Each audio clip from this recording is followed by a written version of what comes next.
तो दोस्तों, मैं नीतू आपका स्वागत करती हूँ इस सीरीज में। और आज से हम लोग देखेंगे महत्वपूर्ण टॉपिक को और उसके पूछे गए प्रश्न को, जो कि सभी एग्जामों में पूछे जाते हैं। तो चलिए पहले टॉपिक देखेंगे, उसके बाद इससे रिलेट सारे प्रश्न देखने वाले हैं। काफ़ी महत्वपूर्ण ये वीडियो होने वाली है आप लोगों के लिए। और ये जितने भी प्रश्न इससे बनने वाले हैं हिंदी का उद्भव और उसके विकास से सभी प्रश्न हम लोग देखेंगे, ठीक है? तो चलिए आज थ्योरी पढ़ते हैं, उसके बाद कल जो है इससे जितने भी प्रश्न पूछे गए हैं इससे रिलेट सभी प्रश्न हम लोग देखने वाले हैं। तो ये जो वीडियो है आप लोगों के आगामी एग्जाम के लिए काफ़ी महत्वपूर्ण होने वाली है। अगर कहूँ तो ये बीपीएससी टीआरई 4 के लिए काफ़ी महत्वपूर्ण है, साथ ही यूजीसी नेट जेआरएफ के लिए भी महत्वपूर्ण है। टीजीटी, पीजीटी अन्य स्टेट से होने वाले ये सभी एग्जाम के लिए महत्वपूर्ण है। तो चलिए शुरू करते हैं आज के सीरीज को और देखने वाले हैं थ्योरी को। उससे पहले चैनल पर नए हैं तो चैनल को जरूर से सब्सक्राइब कर लें और अपने फ्रेंड तक भी इसे ज़रूर से शेयर करें, और वीडियो देख रहे हैं तो ज़रूर से लाइक भी करते रहें साथ-साथ। चलिए तो बढ़ते हैं आज की हिंदी का विकास और उसके हिंदी का उद्भव और उसके विकास से महत्वपूर्ण ये टॉपिक है। यहाँ से आपके 100% प्रश्न बनते ही हैं, चाहे आप किसी भी एग्जाम के लिए तैयारी कर रहे हैं। तो चलिए पहला देख लेते हैं, और यहाँ से जो फैक्ट देखने हैं, ये टोटल जो 15 वर्षों में जो प्रश्न यहाँ से बने हैं, इससे रिलेट जितने भी प्रश्न 15 वर्षों में बने हैं, ये सभी वहीं से लिया गया है। तो महत्वपूर्ण ये सभी टॉपिक होने वाले हैं, मैं बताते चलूँ। और ये अगर आप नहीं देखते हैं, तो बाद में आपको जो है पछताना भी पड़ सकता है, क्योंकि यहाँ से प्रश्न आपके बनने वाले हैं। तो चलिए बढ़ते हैं आज के पहले, क्या है थ्योरी है। प्राचीन भारतीय आर्य भाषा काल कितने का था? तो 1500 ईसा पूर्व से 500 ईस्वी तक माना जाता है। इस अवधि में संस्कृत बोलचाल की भाषा थी, ये ध्यान रखना है, ठीक है। आगे है संस्कृत भाषा के कितने रूप हैं? तो दो रूप थे, वैदिक संस्कृत और लौकिक संस्कृत। लौकिक संस्कृत जो थी इसके पहले देख लेते हैं कि सांस्कृतिक कालीन बोलचाल की भाषा कालांतर में परिवर्तित होकर क्या हुई? पाली के रूप में विकसित हुई, और इसका समय 500 ईस्वी पूर्व से पहली ईस्वी तक मानी जाती है।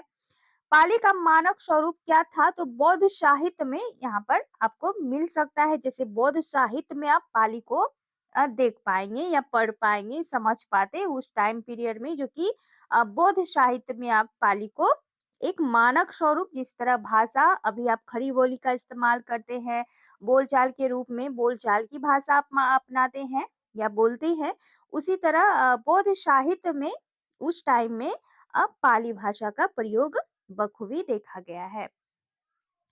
आगे बढ़ते हैं, कालांतर में पहली ईस्वी तक आते आते पाली की बोलचाल की भाषा विकसित होते हुई प्राकृत के रूप में आई, और इस अवधि में क्या क्या आया? तो सौरसैनी, पेशाची, ब्राचर, महाराष्ट्री, मागधी और अर्धमागधी नामक इन क्षेत्रीय भाषा का विकास हुआ, ठीक है। तो शुरुआती दौर से कैसे कैसे क्षेत्रीय भाषा किन किन राज्यों से होकर आई, किन किन शब्दों के रूप में आप उसको प्रचलन में देखें, तो इन सारी बातों को यहाँ पर हम देखने वाले हैं। आगे चलकर प्राकृत की विभिन्न बोलियां विकसित होती हुई अपभ्रंश की बोलियों के रूप में प्रस्तुत हुआ, और अपभ्रंश का समय कितना था? ये ध्यान रखना है, 500 ईस्वी पूर्व से 1000 ईस्वी पूर्व तक माना गया है।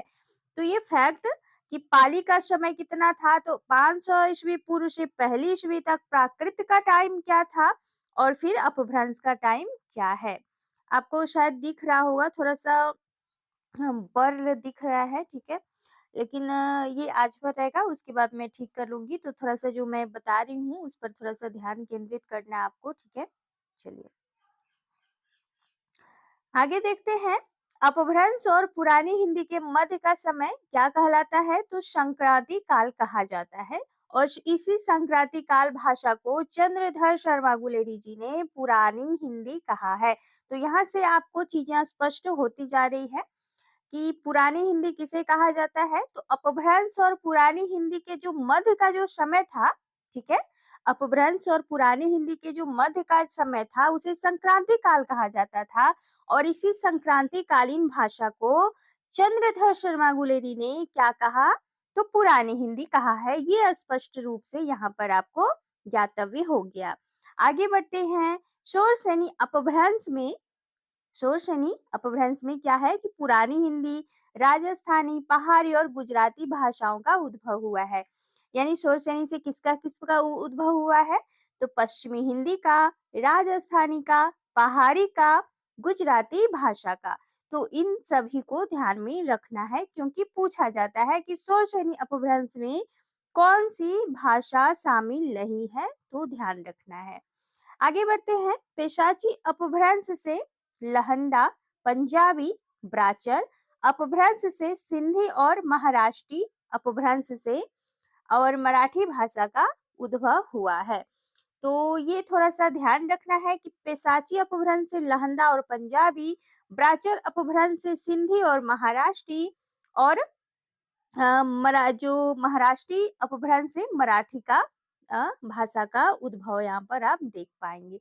तो ब्राचर से सिंधी और महाराष्ट्री, ठीक है। तो ये ध्यान रखना है थोड़ा सा, ब्राचर से सिंधी ही होगा और महाराष्ट्री से महाराष्ट्री अपभ्रंश से मराठी भाषा का उद्भव यहाँ पर आप देख पाएंगे। तो इन छोटी-छोटी चीज़ों को आपको ध्यान में रखना है कि भाषा देखिए कि किस प्रकार अपने परिवर्तित होती गई और आगे आप अभी जो भाषा का यूज़ कर रहे हैं, कितना परिवर्तित रूप है शुरुआती तौर से। आगे बढ़ते हैं। मागधी अपभ्रंश से किसका हुआ, तो बिहारी का, बांग्ला का, उड़िया और असमिया इन 4 भाषाओं का यहाँ पर उत्पत्ति हुआ है मागधी अपभ्रंश से। तो पूछा जाता है कि मागधी अपभ्रंश में कौन सी बोलियां या भाषाएं आती हैं, तो बिहारी, बांग्ला, उड़िया और असमिया इन 4 भाषाओं की उत्पत्ति हुई है। आगे है कि अर्धमागधी अपभ्रंश से पूर्वी हिंदी का विकास हुआ है। ध्यान रखना है कि अर्धमागधी अपभ्रंश से पूर्वी हिंदी का उद्भव माना जाता है और हिंदी की 5 उपभाषाएं हैं। कौन-कौन सी है, पश्चिमी हिंदी है, पूर्वी हिंदी है, राजस्थानी है, पहाड़ी है और बिहारी है। तो इन पांचों को आपको ध्यान में रखना है क्योंकि यहाँ से सवाल आपके 100% बनते हैं। आगे बढ़ते हैं। पश्चिमी हिंदी की 5 बोलियां हैं। कौन-कौन सी हैं, खड़ी बोली या जिसे आप कौरवी कहते हैं, ब्रजभाषा, हरियाणवी, बुंदेली और कन्नौजी। तो इन्हें भी 5 बोलियों को आपको ध्यान में रखना है कि पश्चिमी हिंदी के अंतर्गत कौन सी 5 बोलियां आती हैं। आगे है पूर्वी हिंदी की 3 बोलियां हैं। अब कौन-कौन सी हैं, तो अवधी है, बघेली है और छत्तीसगढ़ी है। तो ए, बी और सी ऐसे ध्यान में रख सकते हैं। तो अवधी, बघेली और छत्तीसगढ़ी ये 3 बोलियां पूर्वी हिंदी के अंतर्गत आती हैं। आगे बढ़ते हैं अगले प्रश्न पे। आगे देखते हैं। अब देखें कि राजस्थानी हिंदी की कितनी बोलियां हैं, तो यहाँ भी आप 4 बोलियां देख पाएंगे। कौन-कौन सी, पश्चिमी राजस्थानी जिसे मारवाड़ी कहा जाता है, पूर्वी राजस्थानी जिसे जयपुरी कहा जाता है, उत्तरी राजस्थानी जिसे मेवाती कहा जाता है और दक्षिणी राजस्थानी जिसे मालवी कहा जाता है।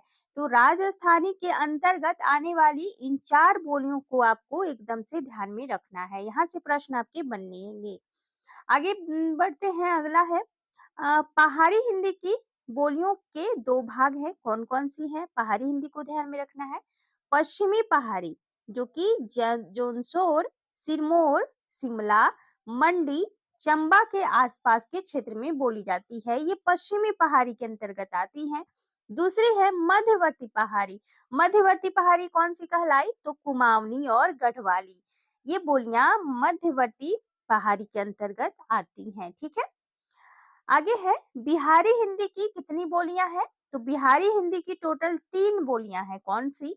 भोजपुरी, मगही और मैथिली। इन 3 बोलियों को आप बिहारी हिंदी के अंतर्गत रखते हैं, आप पढ़ते हैं। आगे है खरी बोली और कोरवी का उद्भव शोरशेनी अपभ्रंश के उत्तरी रूप में हुआ है। ध्यान रखना है किस रूप में हुआ है, उत्तरी रूप में हुआ है और इसका क्षेत्र देहरादून का मैदानी भाग, सराहनपुर, मुजफ्फरनगर, मेरठ, दिल्ली का कुछ भाग, बिजनौर, रामपुर तथा मुरादाबाद है। ये महत्वपूर्ण यहाँ पे फैक्ट आप देख पाएंगे। यहाँ से आपको पूछा जा सकता है कि शोरशेनी अपभ्रंश का क्षेत्र कौन कौन सा है। तो आपको ध्यान रखना है कि देहरादून का उत्तरी मैदान जो है वो भाग है, सराहनपुर है, मुजफ्फरनगर है, मेरठ है, दिल्ली का कुछ हिस्सा हो जाएगा और बिजनौर, रामपुर तथा मुरादाबाद। ये आपको ध्यान में रखना है, यहाँ से हटकर कोई प्रश्न आपके नहीं बनने वाले हैं, ध्यान में रखना है। आगे बढ़ते हैं। ब्रजभाषा का विकास शोरशेनी अपभ्रंश के मध्यवर्ती रूप में हुआ है। ये थोड़ा सा ध्यान रखना है आपको। जिस तरह शोरशेनी अपभ्रंश के उत्तरी भाग में खरी बोली और कोरवी का उद्भव हुआ है, उसी तरह ब्रजभाषा का जो विकास हुआ है वो शोरशेनी अपभ्रंश के मध्यवर्ती रूप में हुआ है। यहाँ से प्रश्न आपके बनते हैं, ठीक है। तो इन महत्वपूर्ण फैक्ट को आपको ध्यान में रखना है। ये आगरा, मथुरा, अलीगढ़, धौलपुर, मैनपुरी, एटा, बदायूं, बरेली तथा उसके आसपास के क्षेत्रों में बोली जाती है ब्रजभाषा। तो यहाँ से आपको देखना है, यहाँ प्रश्न पूछे जाते हैं। आगे बढ़ते हैं। हरियाणवी का विकास उत्तरी शोरशेनी अपभ्रंश के रूप में हुआ है। ये थोड़ा सा ध्यान रखना है, यहाँ से भी प्रश्न बनने के चांस होते हैं। तो हरियाणी का जो विकास हुआ है ये उत्तरी शोरशेनी अपभ्रंश के पश्चिमी रूप में हुआ है, ठीक है, पश्चिमी रूप में, और इसका क्षेत्र हरियाणा तथा दिल्ली का देहाती भाग है। ये आपको ध्यान में रखना है। यहाँ से आगे बढ़ते हैं। आगे है कि बुंदेली का विकास शोरशेनी अपभ्रंश से हुआ है। इसका क्षेत्र झांसी, जालौन, हमीरपुर, ग्वालियर, ओरछा, सागर, नरसिंहपुर, सिवनी, होशंगाबाद तथा आसपास का ये क्षेत्र है बुंदेली का। तो यहाँ से पूछा जाएगा कि बुंदेली किस भाषा क्षेत्र के अंतर्गत आती है या बुंदेली का क्षेत्र कौन कौन सा है। तो इन सारे फैक्ट को आपको ध्यान में रखना है, क्योंकि ग्वालियर पूछा जाता है, झांसी पूछ लिया जाता है, होशंगाबाद पूछा जाता है या हमीरपुर, ये सभी क्षेत्र में बुंदेली बोली जाती हैं। तो ये थोड़ा सा ध्यान में रखना है। अगर आप ध्यान में रखते हैं तो यहाँ से आपके प्रश्न नहीं छूटने वाले हैं। आगे बढ़ते हैं। कन्नौजी का भी विकास शोरशेनी अपभ्रंश से हुआ है। इसका क्षेत्र इटावा, फर्रुखाबाद, शाहजहांपुर, कानपुर, हरदोई और पीलीभीत है। ये ध्यान में रखना है कन्नौजी के बारे में। और आगे बढ़ते हैं। आगे है अवधि का उद्भव। अब देखिए अवधि के बारे में इंपॉर्टेंट है, यहाँ से प्रश्न पूछे जाते हैं। तो अवधि का उद्भव अर्धमागधी अपभ्रंश से हुआ है। इसका क्षेत्र आप लखनऊ, इलाहाबाद, फतेहपुर, मिर्जापुर, उन्नाव, रायबरेली, सीतापुर, खीरी, फैजाबाद, गोंडा, गोंडा बस्ती, बहराइच, बाराबंकी, सुल्तानपुर, प्रतापगढ़ आदि है। ये अवधि के सारे क्षेत्र हैं। और यहाँ से देख पाएंगे कि यहाँ से प्रश्न जो आपके बनते हैं यहीं से आपके बनेंगे, क्योंकि यहाँ से बाहर आपका कोई भी प्रश्न नहीं बनने वाला है, ये मैं बता रही हूँ। और यहाँ से जो प्रश्न इसीलिए मैं बता रही हूँ कि जितने भी 15 वर्षों में पूछे गए प्रश्न हैं, जो फैक्ट है, यहाँ पर सारे उन 15 वर्षों का संकलन हुआ है, एकत्र हुआ है। तो आप इसे अगर एक बार देख लेते हैं वीडियो को, अगर आप इस वीडियो को देखते हुए इसे ग्रहण करते हैं तो यहाँ से आपके प्रश्न नहीं छूटने वाले हैं, चाहे भी आप किसी भी एग्जाम का तैयारी कर रहे हैं। आगे बढ़ते हैं। बघेली का उद्भव जो है वो अर्धमागधी अपभ्रंश के ही एक क्षेत्रीय रूप से हुआ है। इसका क्षेत्र है रीवा, सतना, शहडोल, मेहर और उसके आसपास की बोलियां, ठीक है। तो ध्यान रखना है इसे। आगे बढ़ते हैं। आगे है छत्तीसगढ़ी का उद्भव अर्धमागधी अपभ्रंश के दक्षिणी रूप से हुआ है। इसका क्षेत्र है सरगुजा, कोरिया, बिलासपुर, रायगढ़, खेरागढ़, रायपुर, दुर्ग, नंदगांव, कांकेर आदि। ये छत्तीसगढ़ी का क्षेत्र है, ध्यान रखना है।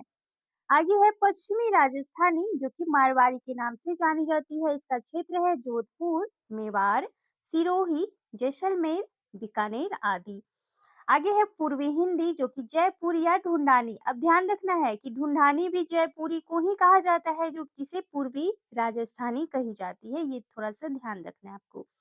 और इसका क्षेत्र देखें जयपुर, अजमेर, किशनगढ़ आदि। ये ध्यान रखना है। आगे बढ़ते हैं। अगला है उत्तरी राजस्थानी जो कि मेवाती के नाम से प्रसिद्ध है और वो अलवर, गुड़गांव, भरतपुर तथा उसके आसपास बोली जाती है। और इसकी एक मिश्रित बोली अहीर बाटी है। ध्यान रखना है, मोस्ट इंपॉर्टेंट फैक्ट है। अहीर बाटी किसे कही जाती है? उत्तरी राजस्थानी। और इसकी एक मिश्रित बोली जिसे अहीर बाटी के नाम से जाना जाता है। पूछ लिया जाएगा कि अहीर बाटी किसका बोली क्षेत्र के अंतर्गत आती है या किस बोली क्षेत्र में ये यूज होता है। तो आपको ध्यान रखना है कि उत्तरी राजस्थानी जो कि मेवाती के नाम से जानी जाती है, ये अहीर बाटी मेवाती में ही आती है। और जो गुड़गांव, दिल्ली तथा करनाल के पश्चिमी क्षेत्रों में ये यूजफुल है, यानी कि यूज में लाई जाती है, बोली जाती है। मिश्रित रूप है इसकी, तो ये थोड़ा सा ध्यान रखना है। आगे बढ़ते हैं। दक्षिणी राजस्थानी के बारे में पढ़ते हैं कि क्या है इसका फैक्ट। दक्षिणी राजस्थानी जिसे मालवी के नाम से जाना जाता है और ये इंदौर, उज्जैन, देवास, रतलाम, भोपाल, होशंगाबाद तथा उसके आसपास बोली जाती है। ये ध्यान रखना है। आगे है भोजपुरी। भोजपुरी मागधी अपभ्रंश के पश्चिमी रूप से विकसित हुई है। ये ध्यान रखना है। और इसका क्षेत्र बनारस है, जौनपुर है, मिर्जापुर है, गाजीपुर है, बलिया है, गोरखपुर है, देवरिया है, आजमगढ़ है, बस्ती, शाहाबाद, चंपारण, सारण और उसके आसपास की बोलियों में भोजपुरी बोली जाती है। ये ध्यान रखना है आपको। आगे बढ़ते हैं। हिंदी क्षेत्र की बोलियों में भोजपुरी बोलने वाले सबसे अधिक हैं। ठीक है। मागधी अपभ्रंश, ठीक है, मगही मागधी अपभ्रंश से विकसित हुई है और यह पटना, गया, पलामू, हजारीबाग, मुंगेर, भागलपुर और इसके आसपास बोली जाती है। और यहाँ से प्रश्न आपके बनते हैं मगही मागधी अपभ्रंश से। ठीक है। आगे है मैथिली मागधी। मैथिली जो है ये मागधी अपभ्रंश के मध्यवर्ती रूप से विकसित हुई है जो कि दरभंगा, मुजफ्फरपुर, पूर्णिया तथा मुंगेर आदि इसका क्षेत्र माना जाता है। ध्यान रखना है। और मगही तथा मैथिली लोक साहित्य की दृष्टि से बहुत ही संपन्न भाषाएं हैं। ये भी आपको फैक्ट ध्यान में रखना है। अगर पूछ लिया जाए कि लोक साहित्य की दृष्टि से इनमें से कौन सी भाषा संपन्न है, तो आपको मगही और मैथिली को ध्यान में रखना है, इन दोनों लोक भाषाओं को। ठीक है। आगे देखते हैं। मैथिली में साहित्य रचना भी प्राचीन काल से होती चली आई है, जिसे विद्यापति देख लें, गोविंद दास, रंजीत सॉरी रंजीत लाल, हरिमोहन झा आदि मैथिली के प्रसिद्ध साहित्यकार रहे हैं। आगे है ब्रजभाषा साहित्य और लोक साहित्य दोनों दृष्टियों से बहुत संपन्न है। क्या? ब्रजभाषा, ठीक है, जिसमें सूरदास, नंददास, रहीम, रसखान, बिहारी, देव, रत्नाकर ये प्रमुख कवि आते हैं, जिसे आप बखूबी जानते हैं, परिचित है। आगे है अवधि में साहित्य तथा लोक साहित्य दोनों ही पर्याप्त मात्रा में हुआ है। अब ध्यान रखिए कि अवधि के बारे में बात हो रही है, तो अवधि में ऐसा नहीं कि सिर्फ लोक साहित्य ही रची गई है, साहित्य और लोक साहित्य दोनों प्रचुर मात्रा में है। ठीक है। जिसमें मुल्ला दाऊद को देखेंगे, कुतुबन, मंझन, जायसी, तुलसीदास, उस्मान, नारायण दास, जगजीवन साहब, रघुनाथ दास, राम स्नेही इत्यादि प्रसिद्ध साहित्यकार इसके अंतर्गत आते हैं। आगे है कि भाषा के लिए हिंदी शब्द का प्राचीनतम प्रयोग सरफुद्दीन यजदी के जफरनामा 1424 में मिलता है। ठीक है। हिंदी शब्द का प्राचीनतम प्रयोग अगर पूछा जाए तो शरफुद्दीन यजदी का जो जफरनामा है, जो कि 1424 में इसका प्रकाशन हुआ था, इसमें मिलता है आपका। और देख पाएँगे इसके आगे हम देखेंगे कि हिंदी का वास्तविक आरंभ अगर माना जाए, तो ये 1000 ईस्वी से माना जाता है और तब से आज तक के समय को 3 कालों में विभाजित किया गया है, जिसे आदिकाल यानी कि 1000 से 1500 ईस्वी तक, मध्यकाल 1500 से 1800 तक और आधुनिक काल 1800 से अब तक मानी जाती है। ये हिंदी का वास्तविक आरंभ ना कि ये हिंदी साहित्य में आदिकाल और भक्तिकाल की बातें हो रही है, ये आप साफ यहाँ पर देख पाएंगे, ठीक है। आगे है हिंदी के विकास में सर्वप्रथम फोर्ट विलियम कॉलेज का योगदान रहा है, ये ध्यान में रखना है। और हिंदी में व्यापक प्रचार का कार्य सबसे पहले दयानंद सरस्वती ने किया था, ये भी ध्यान में रखना है आपको। आगे है दक्षिण में राष्ट्रकूट थे और यादवों का राज्य स्थापित होने पर वहां हिंदी भाषा का खूब प्रचार प्रसार हुआ था और 18वीं शताब्दी में पेशवा सिंधिया होलकर आदि जो कि मराठी घराने वाले थे अपना राजकाज हिंदी में ही करने लगे थे, ठीक है। 18वीं सदी की यहाँ पर बात हो रही है। उसके आगे विभिन्न संस्थाओं पत्र पत्रिकाओं और धर्म प्रचारकों ने प्रचार कार्य और साहित्य सृजन जो है हिंदी माध्यम से किया और अंत हिंदी का खूब इसमें प्रसार प्रसार हुआ। यानी कि धीरे धीरे आप देख रहे हैं यहाँ पर कि किस तरह हिंदी अपने मूल रूप में आती नजर आ रही है, कितना कठिनाई से वो आगे बढ़ी है अपने क्षेत्र में और मूल रूप में सामने आई।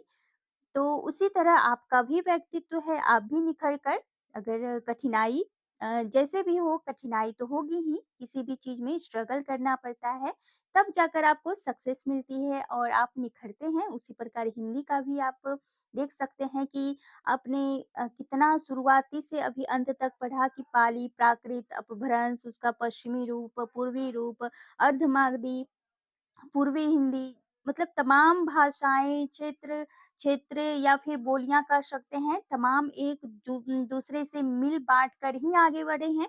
किसी को किसी ने पीछे नहीं छोड़ा है, सबको साथ लेकर आगे बढ़ते हुए अपने रूप को एक नया आकार में सृजित किया है। उसी तरह आप भी अपने को सृजित कीजिए, ऐसा नहीं कि दूसरे को पिछाड़ कर चलना है, नहीं।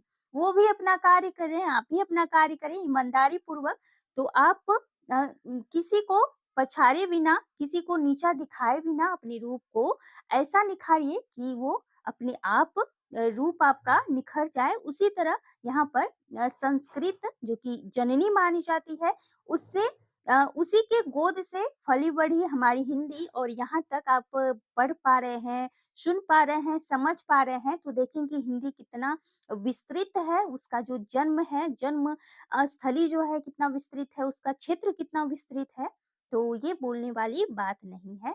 तो हमारी हिंदी जो कि संस्कृत की गर्भ से ही निकली हुई है। तो आगे बढ़ते हैं।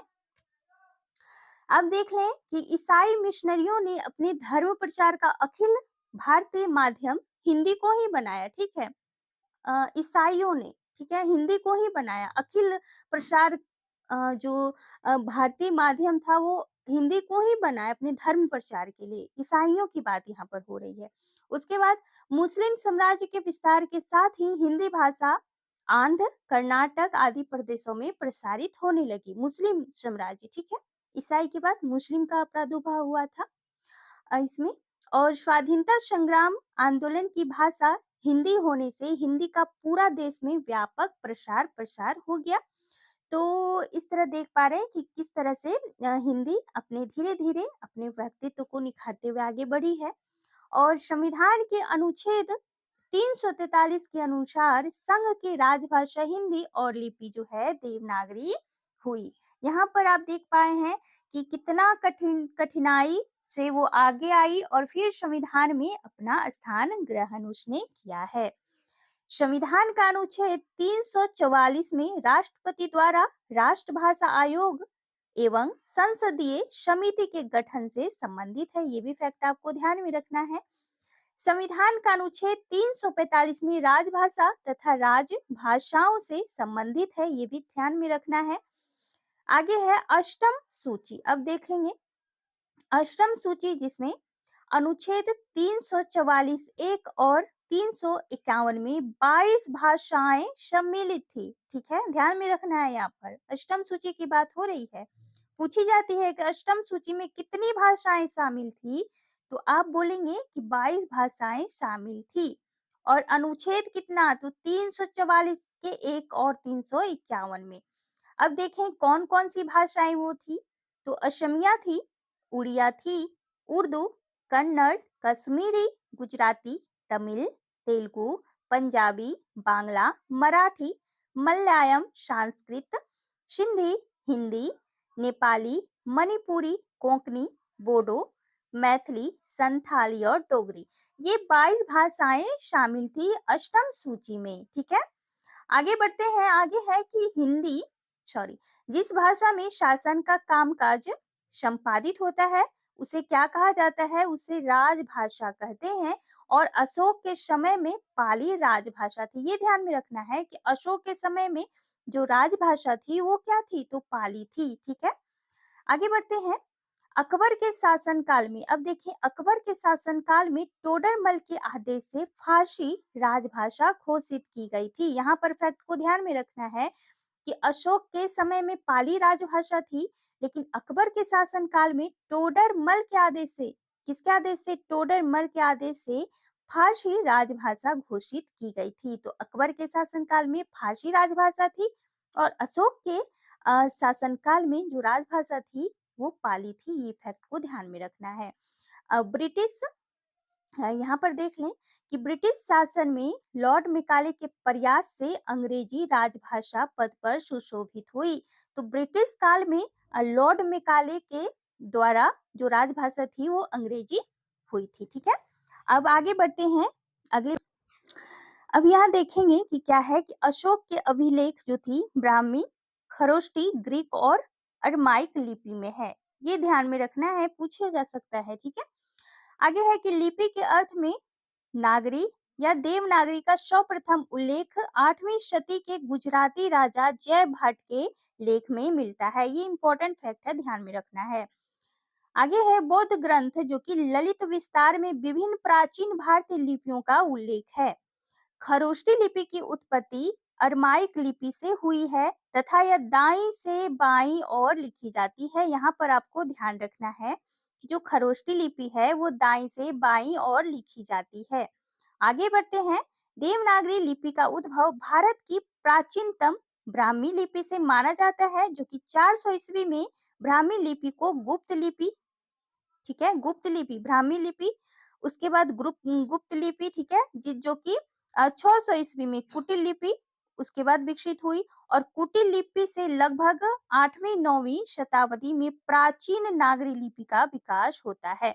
तो ये देख सकते हैं कि देवनागरी लिपि किस तरह आई और धीरे धीरे उसका भी अपना विकास होते गया। और ये आपको ध्यान रखना है कि गुप्त लिपि, उसके बाद कुटिल लिपि, उसके बाद प्राचीन नागरी लिपि आई। ये थोड़ा सा ध्यान में रखना है आपको।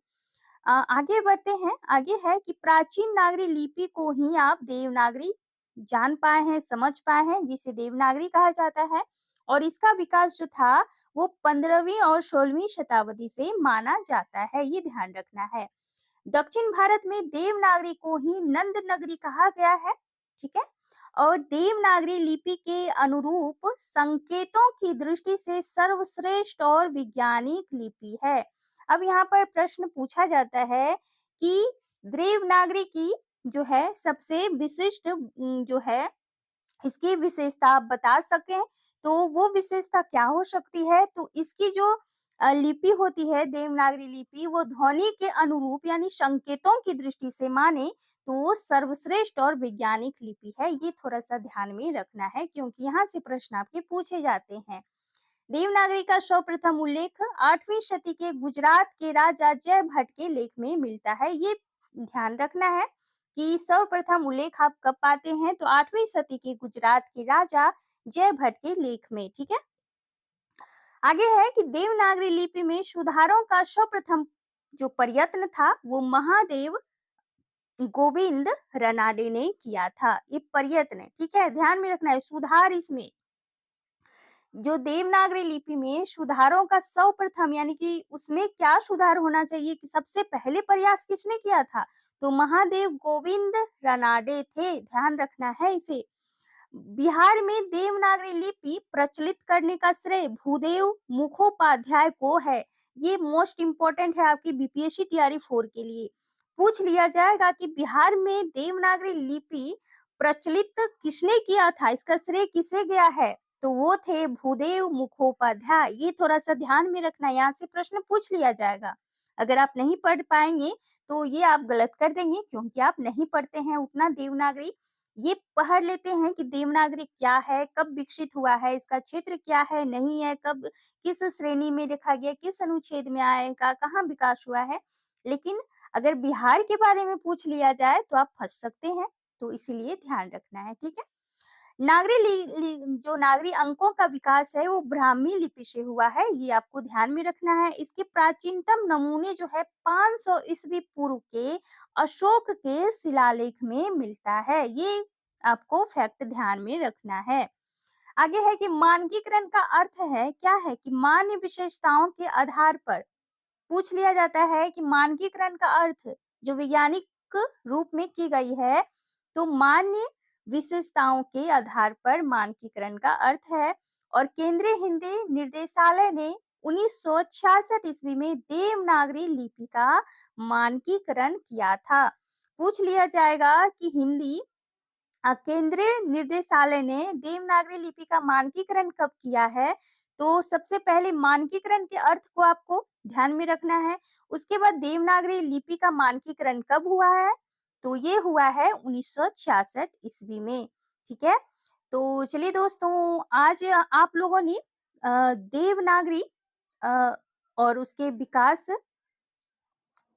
हिंदी का उद्भव और विकास से आप देख पाएँगे कि हम लोगों ने काफ़ी यहाँ पर महत्वपूर्ण फैक्ट को देखा और यहाँ से आपके 100% प्रश्न यहाँ से पूछे जा सकेंगे और पूछे जाएँगे ही किसी भी एग्ज़ाम का प्रिपरेशन कर रहे हैं। यहाँ से आपके प्रश्न आपके आने ही वाले हैं।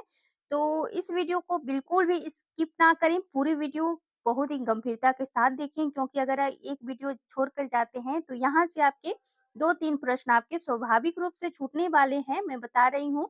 और ये जो प्रश्न जो आप वन लाइनर के फॉर्म में देख पा रहे हैं या इसे फैक्ट कर सकते हैं, जो भी आप समझ के पढ़ें, लेकिन पढ़ें ज़रूर क्योंकि ये जो है 15 वर्षों का निचोड़ है यहाँ से, ठीक है? और इस तरह का अगर आप सीरीज़ जान मतलब पढ़ना चाहते हैं या समझना चाहते हैं तो कमेंट ज़रूर से करें कि आपको अच्छा लग रहा है, तो फिर मैं आगे ऐसे ही महत्वपूर्ण टॉपिक जो भी जहाँ से प्रश्न पूछे जाते हैं, सभी पर मैं प्रश्न भी बनाऊँगी इससे और जितना प्रश्न इसके पूछे गए हैं हिंदी का उद्भव और विकास से, तो सभी प्रश्न को भी मैं देखने वाली हूँ। तो चलिए बिल्कुल बने रहें इस चैनल पे और चैनल को ज़रूर से लाइक, सब्सक्राइब, शेयर करें।